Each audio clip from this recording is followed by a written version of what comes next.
Welcome to everyone, wherever you are, to the fourth Young Scholars Initiative and UNCTAD Summer School, which again is virtual. The first two were not virtual, but we're still in this strange virtual world. But again, welcome to everybody.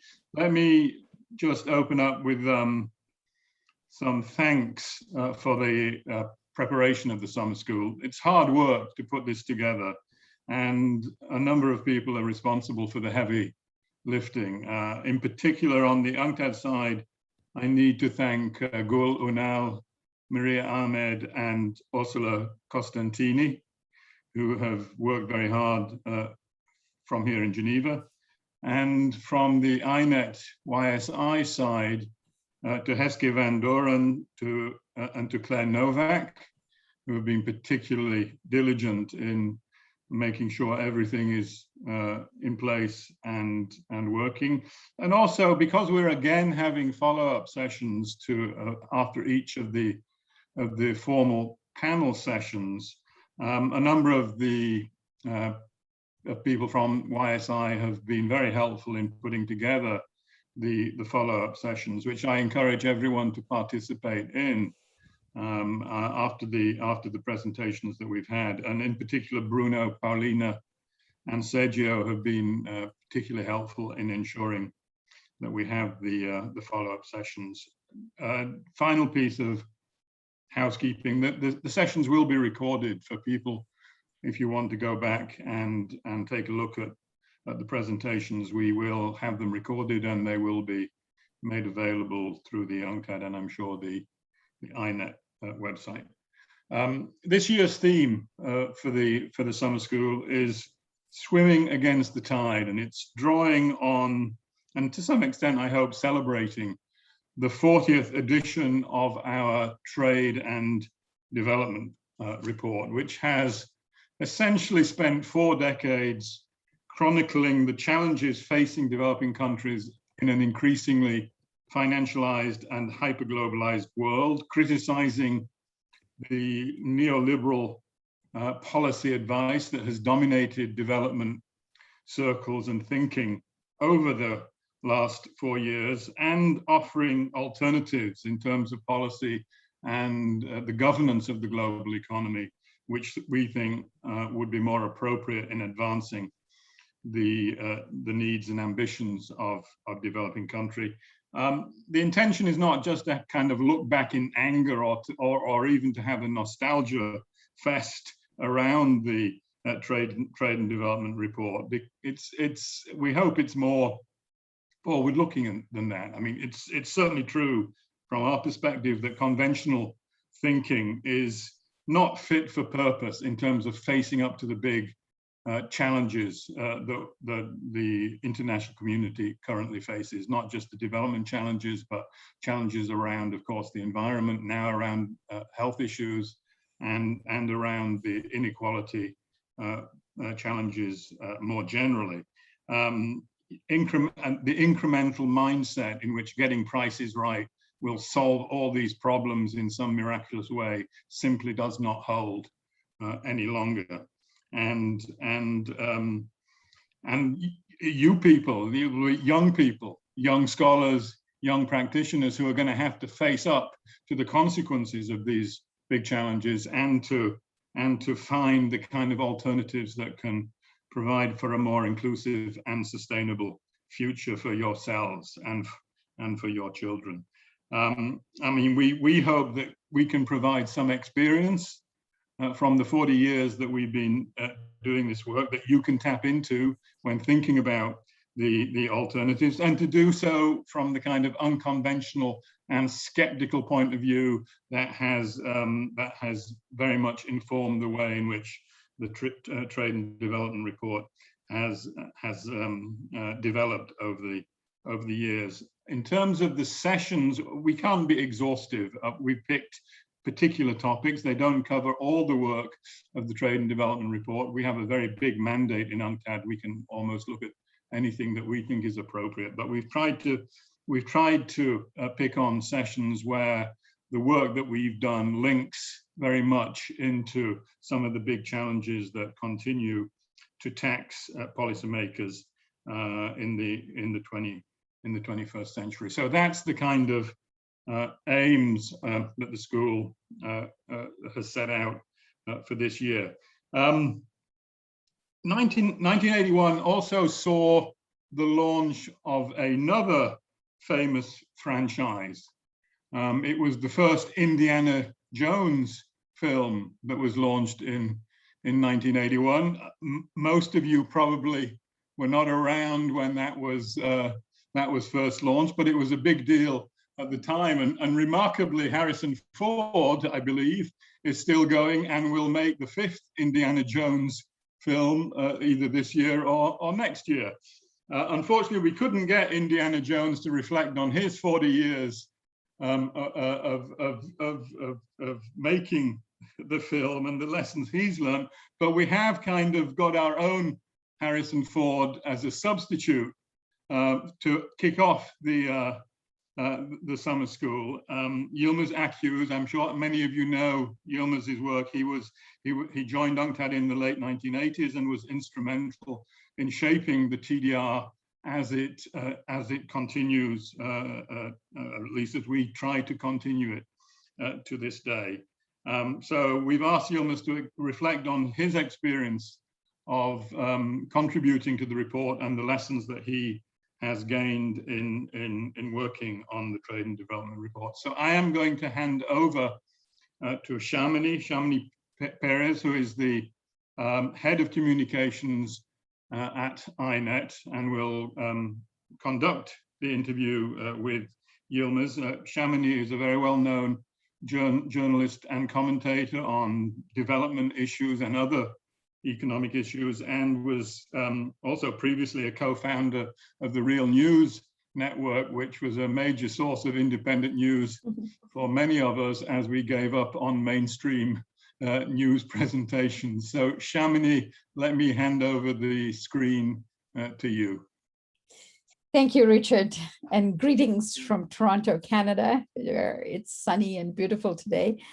On behalf of UNCTAD, YSI, I welcome you all. YSI is an initiative of the New Economic Thinking, the Institute for New Economic Thinking. And so on behalf of all of these institutions, I welcome all of you to this remarkable session, really. This session, which is cleverly titled, Still Swimming Against the Tide, 40 Years of Thinking in Trade and Development. I want to begin by congratulating all those who have been involved in one way or another on behalf of the Global South over the years. 40 years is a remarkable track record, and I thank you. You are all champions. A bit of a housekeeping note: after I introduce our keynote speaker, I shall ask him a series of questions, and after that Q&A session, we will open up the conversation to all of you. We only have about 10 minutes. Our time is very tight for Q&As, but I want to give as much time as we have today to our keynote speaker. And so let me begin by introducing Dr. Yilmaz Akyüz. He is the chief economist of the South Center.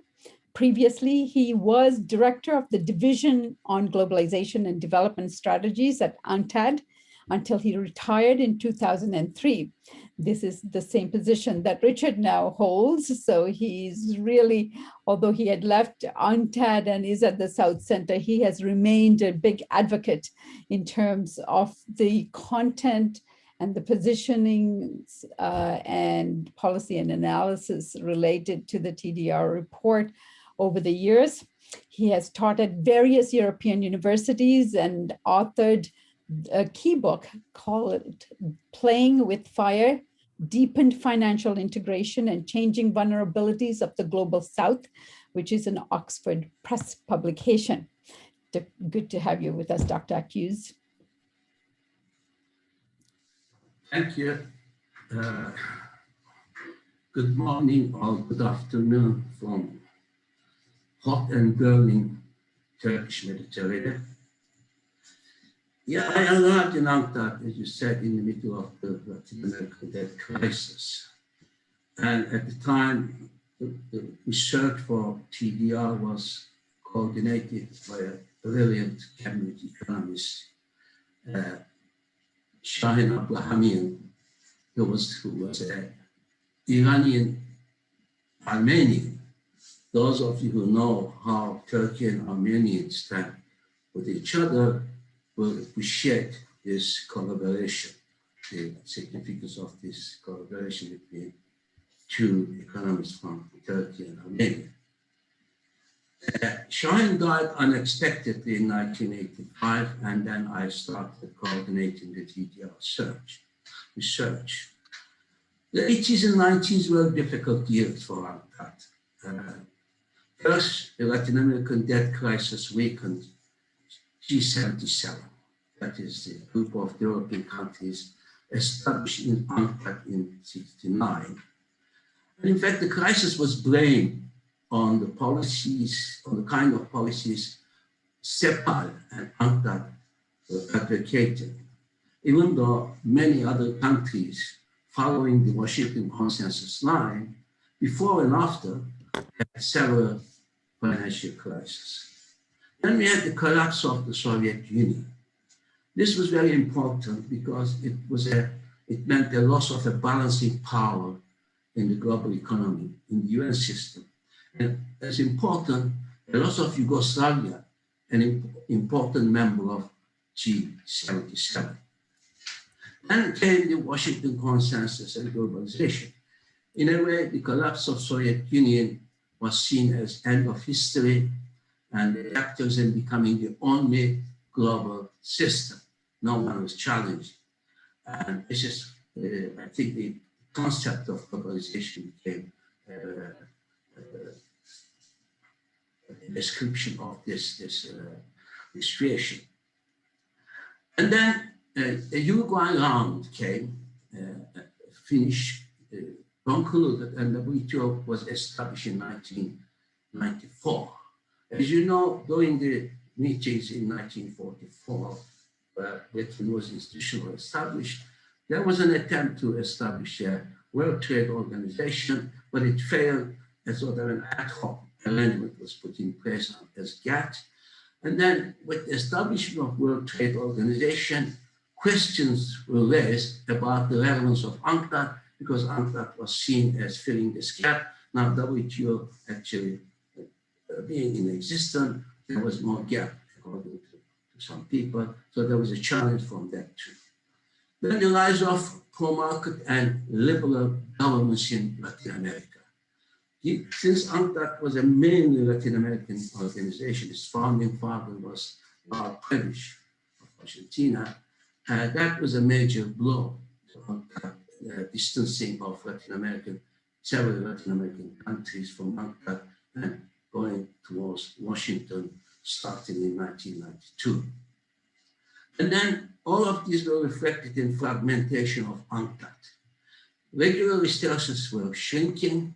They were taken away from UNCTAD by the administration in New York. UNCTAD as regular resources shrinking, was becoming a donor-driven organization.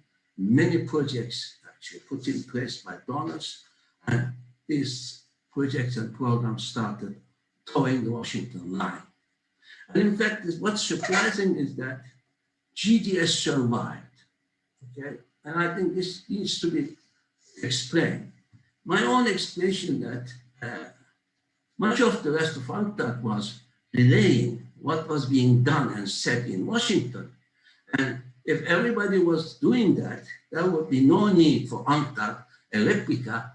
We had the genuine ones in Washington. So you need something a bit different to give some more sort of dissident developing countries. And this is why I think GDS survived, and I think it continues to perform extremely well.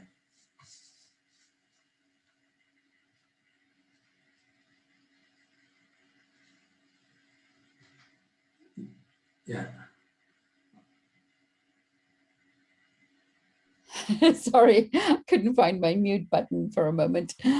All right. Now I have to say, Yilmaz, Dr. Akyüz, I have to sort of contextualize what was going on in the 1980s. If you recall, Ronald Reagan was in power in the United States from 1981 to 1989.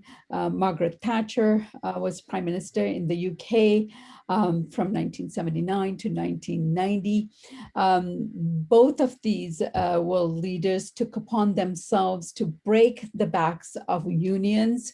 Ronald Reagan with the PATCO strike was extremely aggressive and actually ended up dismantling the union by firing several, I think 11,300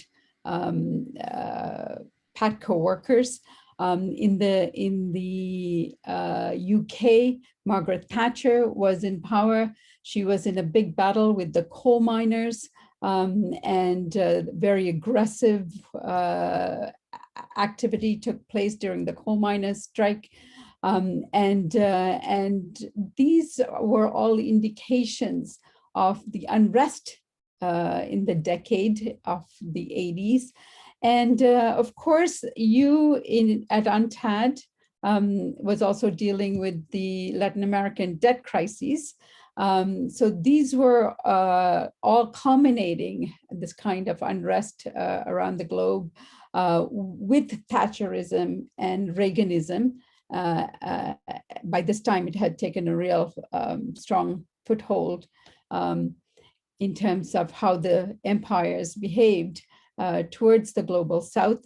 Give us an indication of the kind of priorities you had at UNCTAD at the time and the guidance you gave UNCTAD in developing the report, by developing the research, I mean, in terms of the governing principles, in terms of I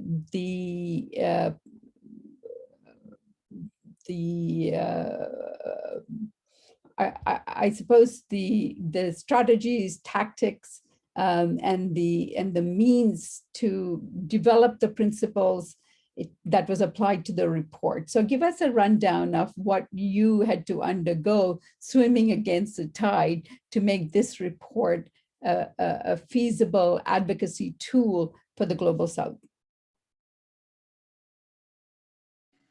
Well, I mean, UNCTAD supported, and TDR definitely supported and advocated international and national adjustment arrangements and policies, not just in favor of developing countries, but in favor of all the poor and underprivileged.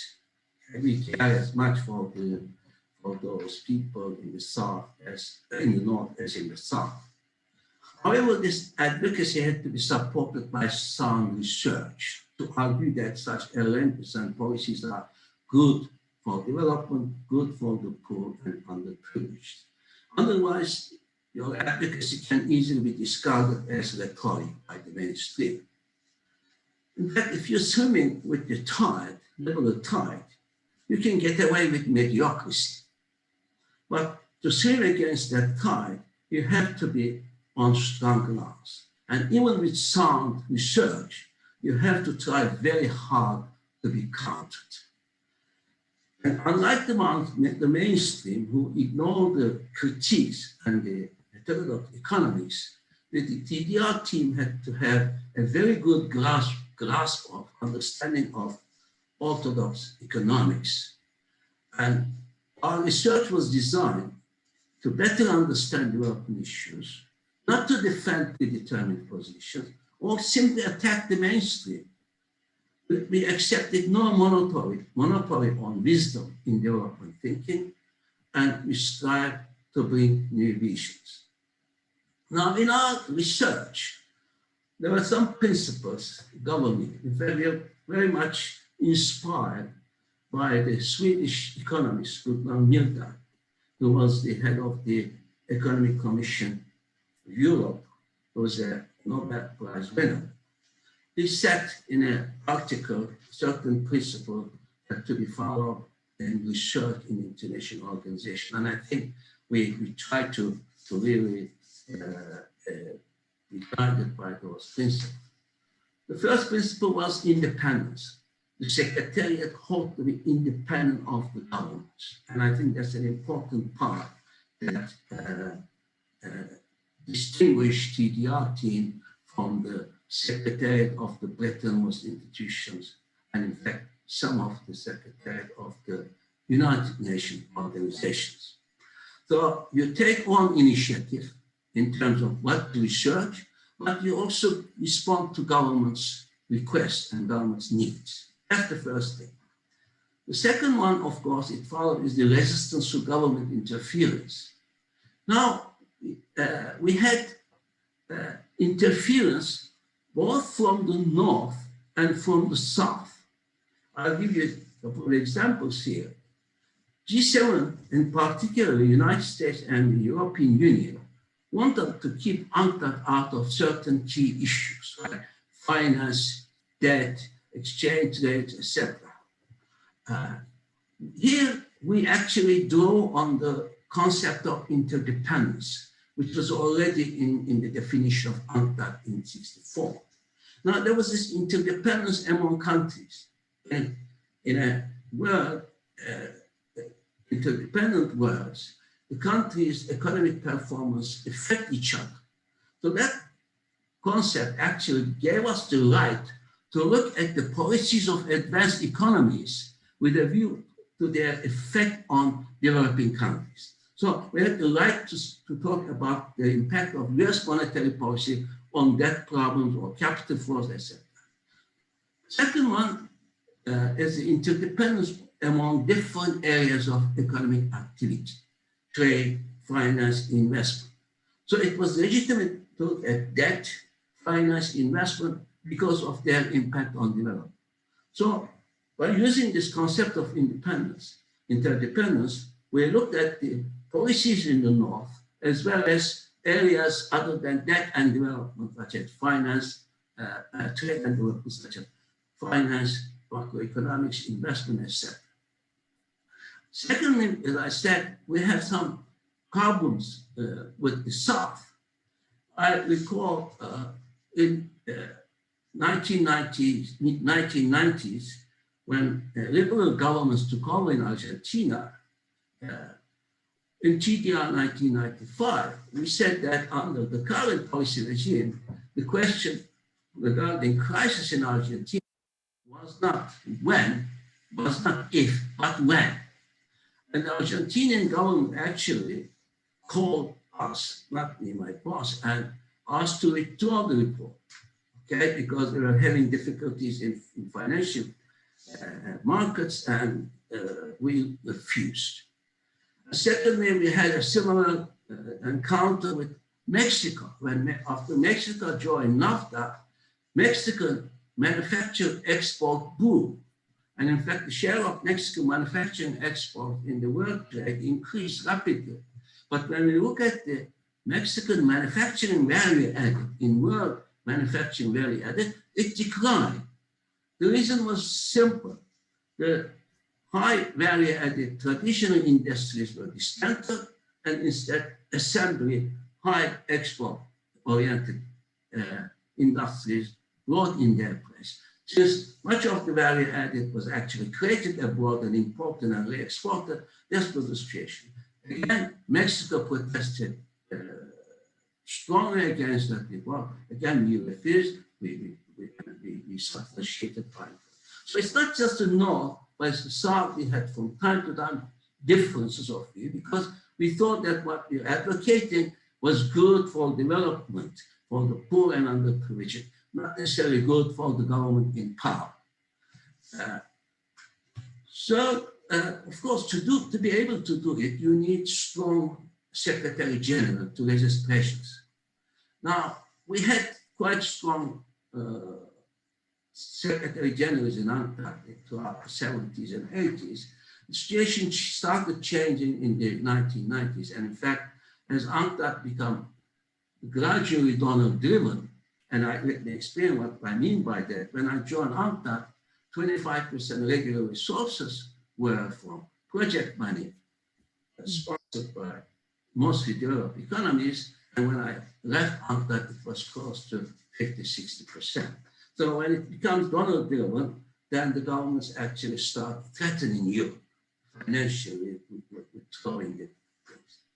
The third principle is competence. And I think we put a lot of emphasis not on the quantity of staff and research output, but on the quality of it. And if you look at the number of people working in the TDR, no more than 5 to 10. That's all we had. But they are highly competent people, and this is what we care, rather than filling up and asking for money to all kinds of people. We really went for the first rate, as I said. If you're a dissident, you have to be good. And finally, scientific modesty and caution. And I don't think we ever pretended that we knew everything, like the Bretton Woods Institution.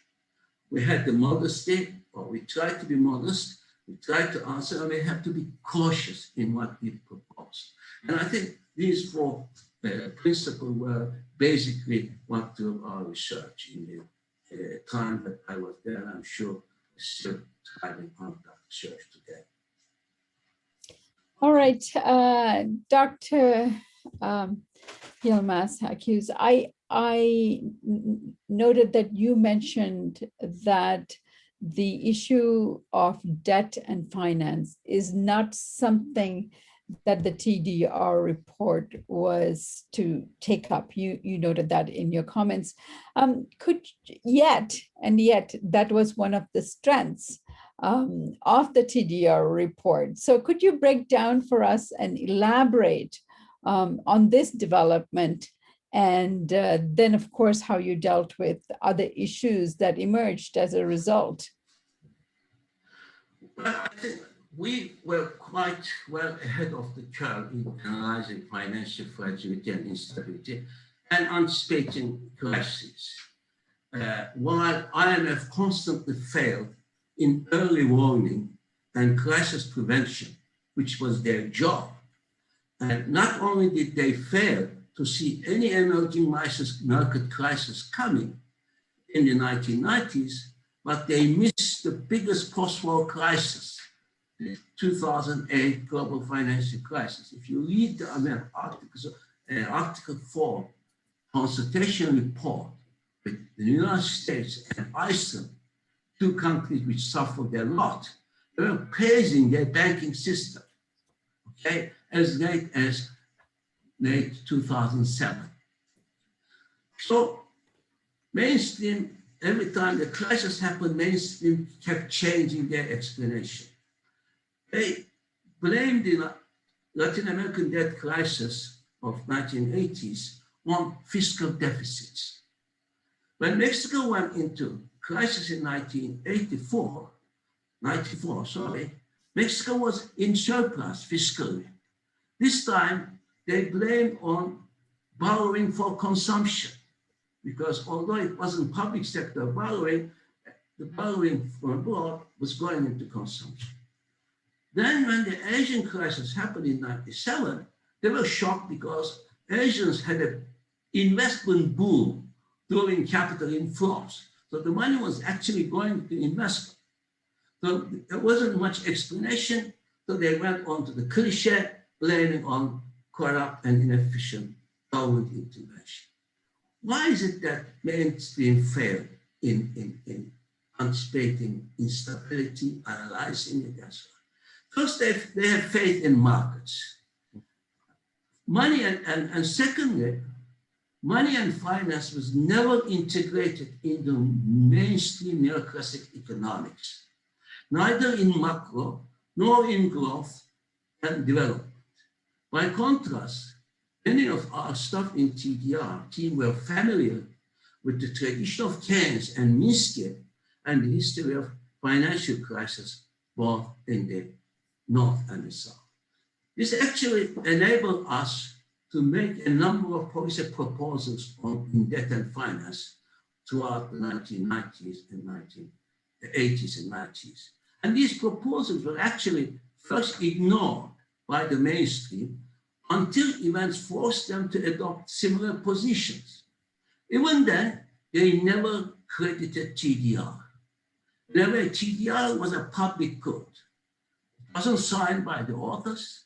The only TDR I signed was 2003, showing that from now on, it's not my responsibility because it's the year I retired. Its ideas was freely used by everybody, in fact, by some left-wing academics, often without attribution. To give examples on these proposals, during the Latin American debt crisis, we analyzed the situation and we even modeled it, and we said that Baker cannot solve the problem. You cannot solve a debt problem by adding to debt. And we actually made a simple model and arguing that Latin America needs about 30–35% debt reduction. This was picked up by Financial Times on the front page. 2 years later came Brady, starting with the Mexican debt relief, and the number was very close to what we were talking about. But no one was ever mentioning in Washington that UNCTAD had printed a report picked up by Financial Times proposing this. We're talking about transparency. Second one, in the 80s, the dollar was extremely strong, and the United States administration, Reagan, was claiming that it was showing the strength of the American economy. And we kept insisting that it is actually due to the mismatch between monetary and fiscal policy. And 2 years later, US started saying the same thing: this dollar cannot be sustained, it's too high, and they went to the Plaza meeting, agreed on a gradual devaluation of the dollar. And in the early 1990s, we said that much of what then became HIPIC debt was not payable. And TDRs, our colleagues, wrote year after year that debt to the IMF and World Bank had to be canceled, at least part. And at the time, this was a taboo, unacceptable. Okay? I privately talked to some people in the World Bank and the IMF and never said it would happen again.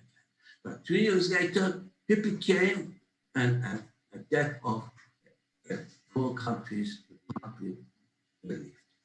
Then, for years, we advocated capital controls into emerging economies. We started monitoring it in 1991. And every year we wrote that the capital control is going to become a problem for Mexico, and Mexico go into problem, into crisis. And we weren't just guessing it, we were analyzing, we were explaining why it's going to happen. And it happened. And then Argentina, then Asia, we won in TDR constantly. And said, and argued that capital inflows had to be controlled. If you don't control capital inflows, you cannot control outflows. And IMF agreed willy-nilly with this 15 years later, okay, after the global financial crisis. Again, no credit was given to TDR. And finally, during the Asian, Latin American debt crisis, we said that Latin American governments are de facto treated as bankrupt by the creditors without enjoying the benefits of bankruptcy laws provide you relief of bankruptcy law provide to the credit, to debtors.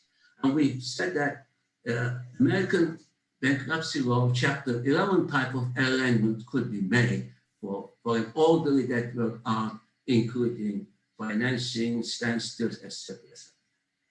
Some 14, 18 years later, IMF came with the same proposal. It was called SDRM, Sovereign Debt Reduction Mechanism. And without any mention of UNCTAD, I remember having a debate with the chief economist of the IMF at the time in Germany. I told her that either you don't know the literature, because it's all written, all this is deliberate. But in any case, either way, it is unforgivable. So this is our record on debt and finance, and I think UNCTAD is still going along the same track. Okay. Dr. Akyüz, you are a great analyst and a critique of this boom and bust theory of how it actually impedes development, industrialization, and growth. I was wondering if you could comment more specifically on how it hampers development. Okay, for the mainstream, development simply means improving living standards. And they believe that if you correct macro imbalances and market distortions, that will automatically bring economic growth, and that will actually improve living standards.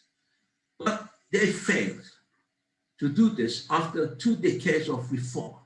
And they suddenly discovered poverty reduction with a push from the civil society. If you want to know about this debate, we had a report, again, in my division, in GDS. It's called From Adjustment to Poverty Reduction, What is New? 2002 Africa report. And poverty reduction has become the prime objective of Bretton Woods institutions. They focus on redistribution in favor of the poor, but they face the problem that without a rapid growth, there are limits to redistribution because income levels are already very low. Not to talk about the political power of those who have the resources. Our focus in UNCTAD was capital accumulation and technical progress. We saw this as a key for sustained poverty reduction. We saw that as a key for structural change and movement to the frontiers of knowledge and technology. And industrial policy is a key component of that. Now, we saw many developing economies highly successful in poverty reduction. But these economies are stuck in the so-called middle income trap. Okay? Many in Southeast Asia. They have very little prospect to catch up. In other words, they have been developing according to the mainstream thinking, but then without becoming a developed economy. Why? Because they've been successful in poverty reduction, but they have no prospect of, under current policy rules, joining the rich. And we also see intertemporal trade-offs between poverty and growth. We've seen episodes of rapid poverty reduction, not sustained because little progress in investment and industrialization. The important example is the commodity boom that started in the years 2000. Okay? And during that period, for instance, you all remember that in Brazil, under President Lula, there was a important progress made in poverty reduction. We argued at the time I was in the South Center, went to Brazil and had some workshops. We argued that some of this bonanza should go in the investment in industrialization, because when commodity prices go flat, you cannot actually maintain this level of poverty. It will have to rise significantly. And this is what's happened. You see, during the commodity boom, Brazil suffered deindustrialization, but a lot of poverty reduction. So we need these things, and we want a sort of a balance, and we were aware of the trade-off between poverty reduction and industrialization, and we want countries to be careful in striking the right balance between the two. Coming to industrialization, if I may continue, our focus was on accumulation and the role of government in pushing accumulation and in changing its nature, as opposed to allocation. As Richard already mentioned, getting prices right. We're talking about accumulation, they're talking about allocation. Now, we know that current price signals and the current levels of productivity in developed economies would not promote industrial upgrade. Because that kind of activity, productivity level is so low, when the prices are set by the highly productive sector, particularly an open trading system, you cannot really join it. So you need support and protection. And everybody did it, United States included. The ones who succeeded in it, it was reciprocal. You only provide the support and protection to the extent that the private sector or public sector perform well. This is why countries put export targets, employment targets, technology targets, etc. We also emphasize two key processes missed by the mainstream. The first one is we call, export investment nexus, a process whereby export earnings lead to higher investment, which in turn lead to more and better exports. Now, this process is particularly important for commodity-dependent economies. The commodity bonanza, as I already mentioned, should really support industrialization. So part of the money should go maybe into poverty reduction and social project, but part of it should go into investment and industrialization. So that you turn the commodity boundary into a self-sustained process of industrialization, because industry can reproduce itself. The commodity sector cannot easily do so. So many emerging economies benefiting from commodity bonanza got stuck because they failed to translate it into industrial investment. And this is one problem in Africa. It's also a problem in Latin America. As I said, during the commodity boom, Brazil was doing extremely well, but in fact, it deindustrialized and became more dependent on commodities. The second process, which was emphasized by us and missed by the mainstream, what we call investment profit nexus. It's a dynamic interaction between profits and investment, where profits are simultaneously an incentive for investment, a source of investment, an outcome of investment. In other words, what we're saying is that development depends on the performance of the bourgeoisie, not the household, which is emphasized by the mainstream, focusing on household savings and how much of it is translated into investment. In fact, it is the investment of profit that distinguishes successful East Asia from Latin America.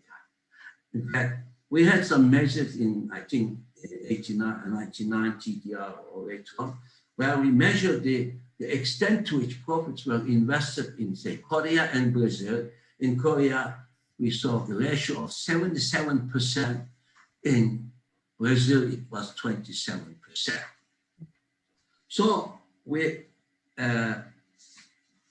looking at these processes, we actually came up with a kind of a policy that East Asians and many early industrialized used, but the point is that these countries actually denied their own history and denied the same policies to developing countries through various multilateral arrangements. I can come to that later on. Dr. Akyüz, how has globalization and liberalization of global economic integration of, say, EDEs affected development and global economic governance in the process? Well, in 1997, during the heydays of globalization, we wrote a TDR on the subject. In the overview and in the system text itself, In fact, there's a last sentence in the overview. We talked about globalization causing three major problems: inequality, instability, and insecurity. And we said that as a result, backlash will be coming, and more importantly, it will be coming from the north. When I showed that sentence to my boss, previous boss, Yilmaz Akyüz, a few months ago, he was very pleased because although we had written it, I'm sure Richard had his hand in it, he had signed it. Okay? That was 1997. Inequality, of course, had already started before globalization. 70s and 80s, Reagan, Thatcher, shifting the power from labor to capital. But globalization accelerated increase in inequality of income and concentration of wealth. Even in China, where actually working classes experience a significant increase in their living standard, the wage share has constantly dropped until 2010. And after 2010, some measures were taken because the export markets were drying out and they wanted a dynamic domestic consumer market. So they had to pay some wages. So started reversing the decline in wages. But even then, the wage share in China is 5 to 8% lower than the wage share in advanced economies. Let me put that. Now, what this means is that workers cannot actually afford the goods and services they produce. If the share of wages in value added in income is declining, you have a demand problem, what we call underconsumption. And because of underconsumption, there is not enough investment, growth is sluggish, stagnation. Now countries try to respond to that in two ways, and both ways are very disruptive. One, to beggar my neighbor policies, looking to foreign markets, because they don't have domestic demand, because there's a very, the wages are sluggish, they're looking for foreign markets. Who did it? Germany, Japan, and until recently, China. This was, of course, not all countries can do that. By definition, someone exports, someone else can import. So this is causing frictions in the trading system. Second solution that the countries found is they don't pay wages to workers, but they're quite happy to lend them money. So what we call a debt-driven expansion. We saw that in the subprime crisis, we saw it elsewhere. So we have what happens, central banks cut interest rate, they pump in liquidity, and with that liquidity, you have an increase in debt, consumption, and property. This drives economic growth. It leads financialization because financial activities rise relative to others. And you have a boom-bust cycles. We had it in US starting in 1991. Then we had the dot-com bubble bust. We had the subprime bubble bust. Every time the bubble busts, you need a bigger bubble to deal with the recovery, unemployment. So the bigger bubble means that bigger inequality. We saw that global financial crisis created more inequality than it had inherited. We had supply side distortion because zombie firms survived thanks to zero interest rate and excessive liquidity. So this process also leads to financialization in emerging economies. When you cut interest rate to zero in the north, international capital start looking for return and willing to take higher risk to get higher return. Where is to find that return? Some speculative areas in the north, but in capital flows in the south. So we had a massive inflows of capital to developing countries, increasing their integration into the world economy, their vulnerability. And I've written just a paper, last month it came out, the review of Keynesian economics, which showed that since developing countries' assets are accumulated from capital inflows, and since their liabilities earn higher return than their asset, as a result of this, they have a massive transfer of resources to financial channels to the north.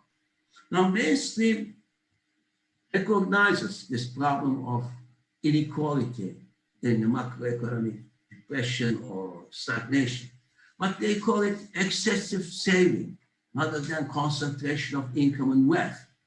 And they ask for public spending and easy money rather than restoring the balance between labor and capital and paving international finance.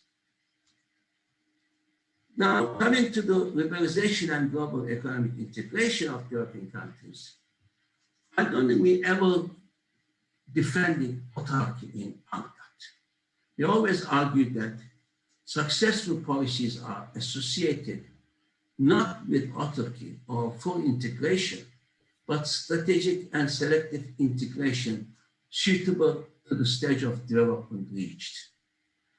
You seek to use opportunities that broader economic space can bring while minimizing the potential risks. Now, of course, this means that you have a different degrees of opening and integration in different spheres of economic activity, on trade, in finance, in investment. You don't integrate and open to a similar extent, and at different levels of development. But this always a big bang liberalization in the South, okay? Washington consensus. And this is still not rolled back. The big bang liberalization in trade, finance, investment, not rolled back. And anyone telling me that Washington consensus is dead, they don't know what's going on in the South. Now, in fact, industrial countries promoted this directly or through international organization. But in fact, in doing so, they are denying their own history. If you look at, for instance, evolution of industrial tariffs in the United States, it does not follow the same path as the evolution of industrial tariffs in developing countries today. I've written papers on that. Again, investment measure, TRIPS, or others, they were enjoying a significant degree of policy autonomy in this respect and high level of protection compared to today's developing countries. Now, big bang liberalization, did it bring benefits to developing countries? It did. Let me explain. If you have a country which has a big mining potential, and you don't have domestic capacity to do that, you liberalize foreign direct investment regime, and you allow foreign companies to come in, dug out, and then export. Okay? Well, if you're producing just bananas, which is a lot more than you can eat, you liberalize your export and so on. But the problem with this is this initial benefit, which in economics we call it vent for surplus, due to exploitation of existing potentials and advantages through FDI and trade. But if you open your investment, finance, and trade at the initial level of development, you are actually stuck with the role assigned to you in the international division of labor by global market forces and transnational corporations. you cannot go beyond that. Okay? So you have some initial benefits of liberalization. We saw it. But you get stuck there because you have now you're competing in a world dominated by a transnational corporation. So I think that in the global system, the rules also set in a way that makes the industrialization quite difficult. But let me say that developing countries, many developing countries, particularly in Latin America, have been more than willing to liberalize. So much so that some economists claim that Washington consensus came not from Washington, but Latin America. Dr. Akyüz, we are coming to the closing minutes of this session, and there are quite a few questions afoot here. But I'm going to collapse a few of them and ask you this critical question that is pending in everyone's mind that's taking this Summer Institute over the next few days. And that is, what is your perspective on the future? Do you have hope that the world will make necessary shifts by way of sustainability of the environment, necessary shifts to address inequality? The pandemic that we just faced over the last few years exposed so much in the global, the weaknesses of the global system. Do you have hope that humanity will make the necessary shift? And of course, what is the role of the TDR report in doing so? Well, if you're talking about the immediate prospects to recovery, I think it's generally agreed that it's going to be a two-track recovery. Most emerging economies will be unable to recover. One problem is actually vaccine access. If you look at the reports, the vaccine administered as a proportion of population, the difference between developed and developed economies is enormous. It means that there is no early return to normalcy in these economies. It means that supply shocks and demand restraints will continue. Now, to what extent the recent SDR allocation will provide relief, I don't think much, because countries get according to their quotas in the IMF, and developing countries, these quotas are very, very small. We have also a fear of inflation. Some people try to remind of the 1970s, that inflation is coming, and therefore interest rates will go high. That will create the debt problems for developing countries. My view is that inflation is not going to be a sort of a 1970s type wage price spiral, because we don't have the kind of balance between labor and capital. Okay, we have had the balancing differently towards against labor, and therefore without the strong wage bargaining power, we cannot have wage price spiral. But still, I think there will be some monetary tightening, and this is bad news for many emerging economies. It can cause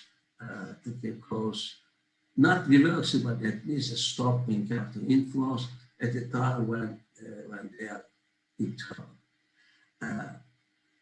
There are also some talk about the reshoring of value chains. You see, European countries appended themselves into international production networks. They call it value chains. They establish plants, factories to produce certain inputs or to assemble certain things together. Now, what will happen? Yes, I think there's some reshoring of value chains happen, and in the South, values may simply disappear and chains remain. Okay? Trade likely to slow, and as you know, European countries trade a lot more than developed economies, and therefore it's going to be better.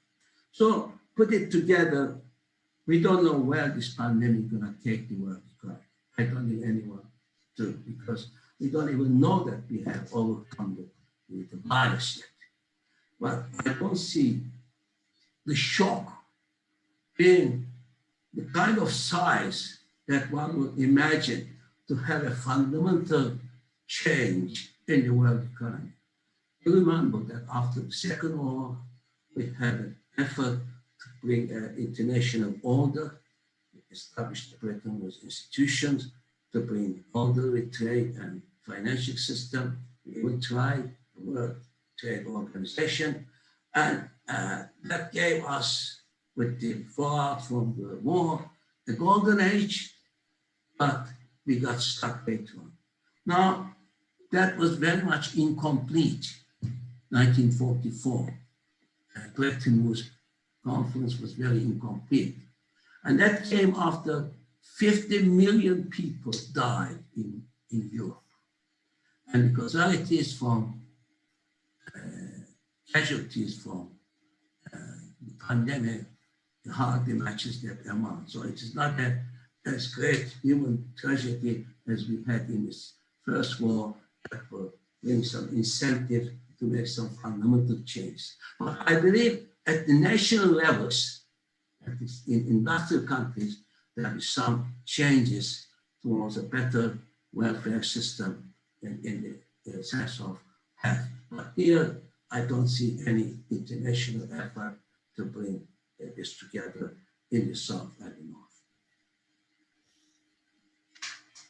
Dr. Akyüz, I thank you so much for joining us for this opening session and for doing the keynote address today. Lots of things to think about as we proceed into the Summer Institute between UNCTAD and YSI, and Young Scholars has quite a role to play in the coming period in terms of the recovery, as well as in terms of how to think about the